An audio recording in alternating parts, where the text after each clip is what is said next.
Година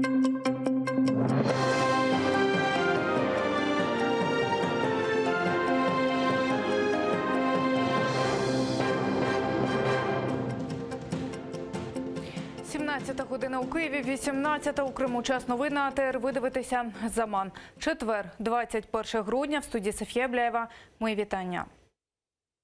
Масштабні обшуки в Запоріжжі пов'язані з проведенням фіктивних тендерів на загальну суму майже 87 мільйонів гривень. Про це на своїй сторінці у Фейсбук повідомив генпрокурор України Юрій Луценко. За його словами, організатор оборудки – заступник голови Запорізької облради Владислав Марченко, його брат та заступник мера Анатолій Пустоваров. У цій справі зранку прокуратура Харкова та працівники СБУ провели в Запоріжжі 30 обшуків. Заступника голови Запорізької обласної ради Владислава Марченка затримано, а заступник мера Запоріжжя Анатолій Пустоваров втік від правоохоронців через вікно свого будинку. Затримано також главу фракції «Самопоміч» в міськраді та очільницю міського осередку «Самопоміч Запоріжжя». Очільник фракції «Самопоміч» щойно назвав дії правоохоронців політичними репресіями. Справа у тому, що підозрюваним організатором схеми є заступник голови Запорізької облради Марченко, який, згідно даних слідства, разом з братом, очевидно в порядку сімейної самопомочі, лобіювали свої фірми через зв'язки з екс-опоблоківцем, заступником мера Пустоваровим. Ще одна прихильниця гасла «Візьми і зроби», голова міського осередку партії, займалася переведенням грошей в готівку. СБУ готує підозру затриманому напередодні чиновнику Кабміна, якого підозрюють у шпигунстві. Ним виявився особистий перекладач прем'єр-міністра України. Зараз ним проводять слідчі дії. Станіслава Єжова затримали вчора на робочому місці. За даними силовиків, чиновник за завданням російських кураторів збирав дані про урядовий структури. Отримане передавав через канали електронного зв'язку. Чиновнику інкримінують державну зраду. На виконання завдань представників спецслужби Росії, а саме Головного розвідувального управління Збройних сил Російської Федерації, збирав службову інформацію Кабінету міністрів України, зокрема щодо зарубіжних поїздок та зарубіжних переговорів прем'єр-міністра України, яку під час особистих зустрічей, а також з використанням електронної пошти передавав представникам російської спецслужби. Крім того, в СБУ повідомили, що затримали ще одного шпигуна. Ним виявився підполковник Служби безпеки України. Встановлено, що він передавав Росії службову інформацію та допомагав російським спецслужбам проводити розвідувально-підривну діяльність в Україні. Нині тривають слідчі дії. Російський шпигун у Кабміні – це виклик для українських спецслужб, заявили у парламентському комітеті з національної безпеки і оборони. За словами депутатів, якраз співробітників слід посилити перевірку держслужбовців на законодавчому рівні.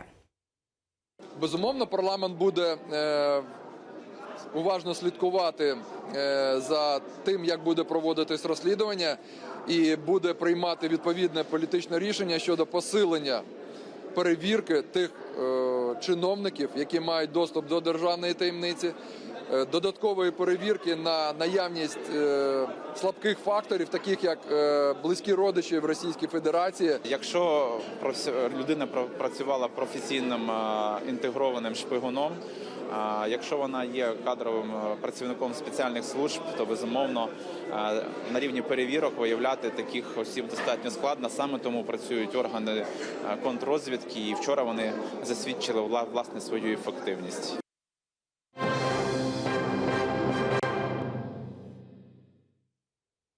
Окупаційний Верховний суд Криму залишив без змін терміни арешту трьом фігурантам так званої Бахчисарайської чистки Хізбут Тахрір. Адвокати Мемета Белялова, Тимура Ібрагімова і Сейрана Салієва подавали до суду апеляцію на вирок районного суду. Затримані залишаться під вартою до 9 березня 2018 року.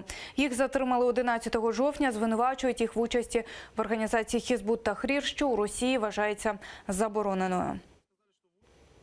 Доводы защиты, которые были, по которым защита настаивала, что обвиняемые никак не могут повлиять на ход судебного расследования, не могут скрыться от суда, от судебного разбирательства, а также как-то угрожать свидетелям, остались без внимания.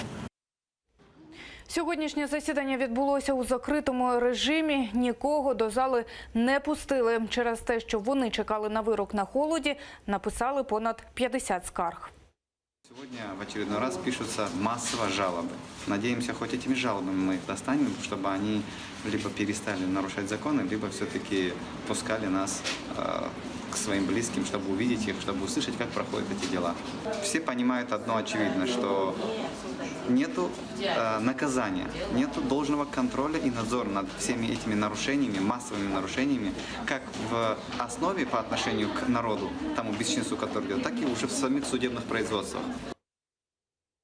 Замість клініки – одиночна камера. Гасана Чапуха, якого окупаційна влада Криму утримує у СІЗО за надуманими звинуваченнями, ізолювали. Про це повідомив голова ЦВК Курултаю Заїр Смедляєв.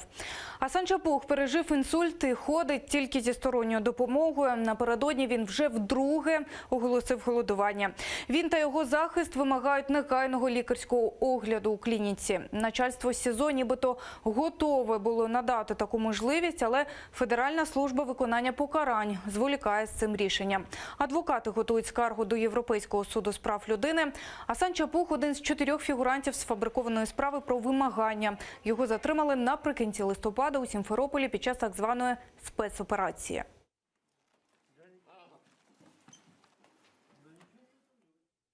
Вже місяць родичі не бачилися з Кязімом Аметовим. Це ще один фігурант у справі про вимагання.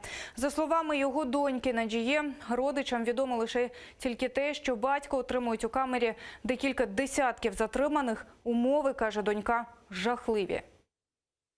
В камере он находится не один, их более 20 человек. Вот, насколько я знаю, там даже одна койка делится на 2 людей, то есть, соответственно, там очень тесно. А по поводу его состояния, физическое нормальное, психологическое, моральное, с этим, конечно, немного похуже, потому что он сам в растерянности, он не считает себя виновным, естественно. Это были всего лишь добрые помыслы, и хотели помочь бабушке. Она умерла. Эта новость их расстраивала абсолютно всех, они не спали по ночам. Сина і онучку загиблої напередодні ветерана Кримсько-татарського національного руху Віджея Кашка викликали в так зване слідче управління МВС Росії по Криму. Правозахисник з Криму Абдурашид Джапаров супроводжував сім'ю, але до слідчого його не пустили. Мовляв, він не є офіційним адвокатом. Давати будь-які свідчення без захисника рідні Віджея Кашка відмовилися. Они не совсем были готовы к такой встрече. Во-первых, там переживания, еще волнение про матери, которые похоронили. Это все как-то вот идет, они это все переживают. И им было предложено найти адвоката. И, в общем-то, в ближайшие дни они опять будут приглашены туда же, в полицию, уже с адвокатом. Мы занимаемся подбором человека, адвоката, который мог вести их дело. Допит рідних Віджея Кашка пов'язаний зі сфабрикованою справою про вимагання. У цій справі 4 фігуранти – Гасан Чапух, Бекір Дегерменджі, Руслан Трубач та Кязім Аметов. Наприкінці листопада чоловіки на прохання Віджея Кашка хотіли переконати громадянина Туреччини повернути гроші, які той вкрав у її внучки. Однак усіх їх окупаційні силовики затримали в кафе за нібито вимагання. Віджея Кашка після силового затримання стало зле, у жінки не витримало серце. Вона померла у кареті швидкої по дорозі в лікарню. Ще 2 кримчан оштрафували на 10 тисяч рублів кожного. 2 засідання суду по одиночним пікетам відбулися у Білогірську. Ще одне засідання має відбутися завтра в Сімферополі. Майже 80 адміністративних справ мали б розглянути ще 18 грудня, проте засідання перенесли через перевантаженість судів. На даний момент розглянуто вже 74 справи по кримським татарам, які вийшли на одиночні пікети цьогоріч 14 жовтня проти свавілля окупантів у Криму. Жодного з обвинувачених не виправдали. В усіх штрафи від 10 до 15 тисяч рублів.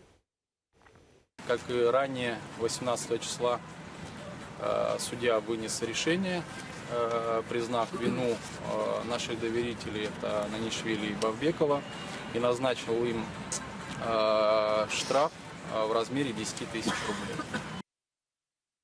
Це все, що ми встигаємо вам розповісти. Аби знати більше, дивіться наступний випуск «Заман» менш ніж за годину. Залишайтеся з АТR.